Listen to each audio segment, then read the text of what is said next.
So we've reached the off season, and the question that I've been asked on a few different videos by different people, I want to tackle both. One, what do you do when you're bored in the off season? Well, sometimes I play NHL video games. I may very well plug one in and do live streams during the summer. I don't really play while I'm doing live streams because you can't play and be distracted at the same time. And if I'm going to play the game, I'm not going to want to be doing a live stream. So I usually just create a team and then watch the games, which makes people bored a lot of the time. But I enjoy watching the games. The only problem I've had with NHL 18, to be completely honest, is that the AI for trading is still stupid. So because the AI for trading is still stupid and is too easy to put together really good teams, I have a really hard time putting together a team, doing a GM mode, and then feeling like sticking it out. I get bored too easily. But if you want to talk about hockey during the off season, there's a lot of hockey to talk about. First off, I want to push as well. There's 3 meetups coming up. There's one in Coquitlam on June 30th. Seattle, we're aiming for July 2nd, and we're aiming for somewhere around the 8th for Vegas. And it's going to be fun. And we're gonna work on some others as the summer moves along. Now, for fans as well who want to talk about hockey, buyouts.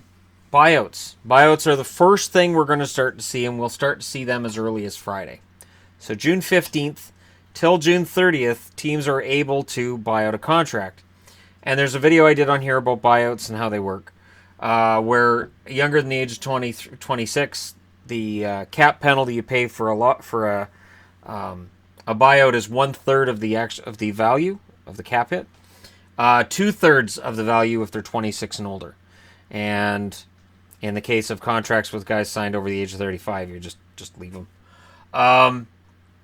Free agency, unrestricted free agency starts July 1st. The entry draft, of course, is June 22nd and 23rd. Live stream will be had on the 22nd for the first round of the draft and on the 23rd, which is when rounds 2 through 7 take place. Round 1, everybody goes up to the podium and gets that feel-good handshake from the new general manager, and everybody's a star in that round of the draft. Rounds 2 through 7 kind of get all right, come on up, get your jersey. They don't go up to the podium. It's a much faster process.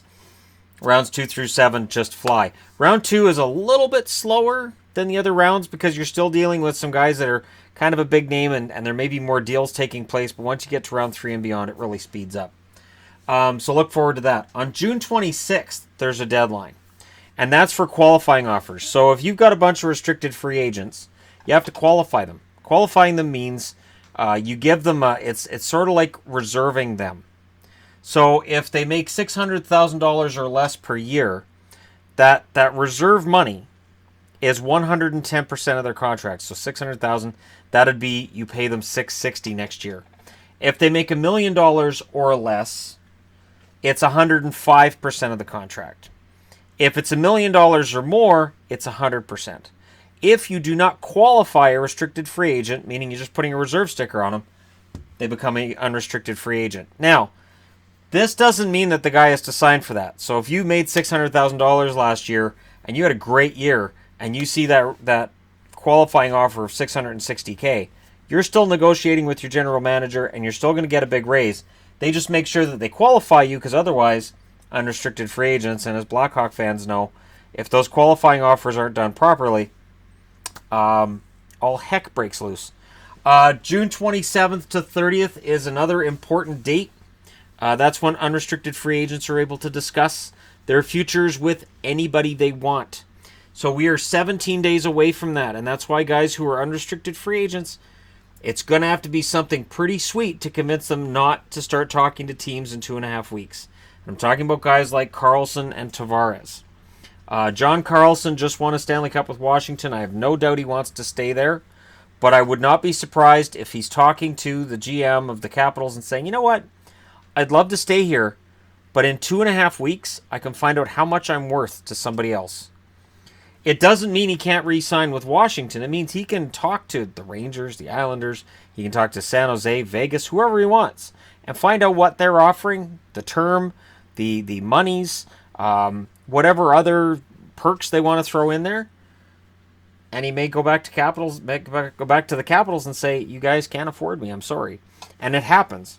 I can't see very many guys who are unrestricted free agents on July 1st being signed between now and July 1st. It's too close. And there's rumors that Paul Martin of the San Jose Sharks, who got buried in the minors this year, that they could buy him out to get extra cap space that they can leverage for a signing in the offseason. That would make him an unrestricted free agent on July 1st. And then somebody will overpay to bring him in. That's usually what happens. I remember Vinny LeCavalier getting bought out of a bad contract and immediately got signed to another bad contract. These things take place. One of the reasons why the Oilers are trying to trade Milan Lucic. You've got July 1st coming. You might be able to fix things. You got to make some cap space to do it. And they don't want to buy out Lucic because you get virtually no relief if you buy him out. So this UFA discussion period is going to be key. Watch for a bunch of rumors to come out about who's going to sign where between now and then. And then arbitration, which is the nebulous term that I used a lot in my going forward videos. Teams cannot request a reduction of more than 15% on annual salary if they take a guy to arbitration. So if a guy makes $4 million a year, if that's his cap hit, they can't offer him below about $3.6 million. They can't. And he can demand whatever he wants. He can demand as much as he wants for his contract. The arbitrator rules, and when an arbitrator rules, a team has 48 hours to make a decision. Accept it, accept his decision, or walk away. And if they walk away from that, he's an unrestricted free agent. The team or player must file for arbitration by July 5th, so watch that date carefully. A team can only take a player to arbitration once in his career. A player can take a team to arbitration as many times as he's eligible, which I'm sure there's GMs that wouldn't necessarily like that rule and would love to see it changed, but I can't see it changing anytime soon. And these are just the key dates. And then once July 1st comes and goes, you got free agents get signed, you're going to have trades getting made. Trades will happen between now and July 1st as well. I've always been really interested in the postseason because you start to see how next year's going to turn out. Some unexpected moves always take place. Unexpected free agent signings always take place. And this up at the top here, this listing of who's going to draft where, this could change dramatically. The Rangers have 2 down here. They may want to move those 2 to move up into this area. They have 1 here as well. Do they package all 3 to try to move up at the draft? These are the kinds of questions we'll be asking between now and the actual draft. And of course, the rumor that the Oilers are shopping number 10, and the Islanders may be willing to move 11 or 12. And the Flyers at 14 and 19, maybe they move those 2 to move up. So we'll see what they do, and we'll see what happens between now and July 1st when they start the free agent period, definitely. But there's going to be a lot of stuff going on. So if you're sad about what's not going on or that hockey's over, grab a video game, play road hockey, come out to a road hockey meetup with us. We're talking about doing one. I'm not sure if you heard or not, but we're talking about Spokane as being one where we may do a meetup. Portland's not that far off either. We could do something in Oregon, something like that. So it's all in the works. And it's all about, having some fun for the summer and enjoying non-hockey time and making it hockey time. Because for me, it's hockey season 12 months a year. There is no off-season for me. There's no off-season for the channel. That's just the way I work. And there you go. So let me know what you're looking forward to most during the off-season.